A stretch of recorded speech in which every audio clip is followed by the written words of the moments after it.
bello vedere l'entusiasmo dei ragazzi quando la maglia azzurra si avvicina a loro. Abbiamo riunito un po' i migliori per annate e per zona geografica, diciamo. Non abbiamo ovviamente la pretesa di venire con la polveria magica a farli migliorare tutto insieme, però gli abbiamo dato degli spunti, abbiamo coinvolto i loro allenatori, i preparatori, gli arbitri anche del territorio, perché potesse essere una giornata di crescita per tutti. Le difficoltà che ci sono, che abbiamo qui a livello di impiantistica, a livello anche di strutture, cosa diciamo secondo te manca al ragazzo in questo momento in un'isola come la Sicilia che non offre moltissimo rispetto a questo?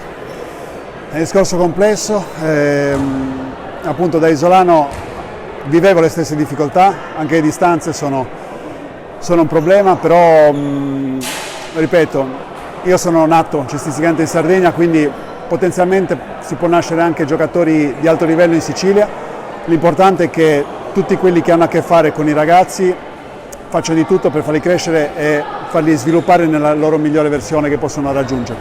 Non è facile, è vero, ma ho sempre detto che partire da qua o da un posto come era casa mia in Sardegna è un po' più difficile, però non è impossibile. Il grande impegno dei ragazzi, il grande lavoro di tutti quelli che stanno attorno, e il settore squadra nazionale in questo senso vuole avvicinarsi un po' di più al territorio, dare delle linee guida e continuare questa relazione per aiutare appunto questi ragazzi a crescere piano piano.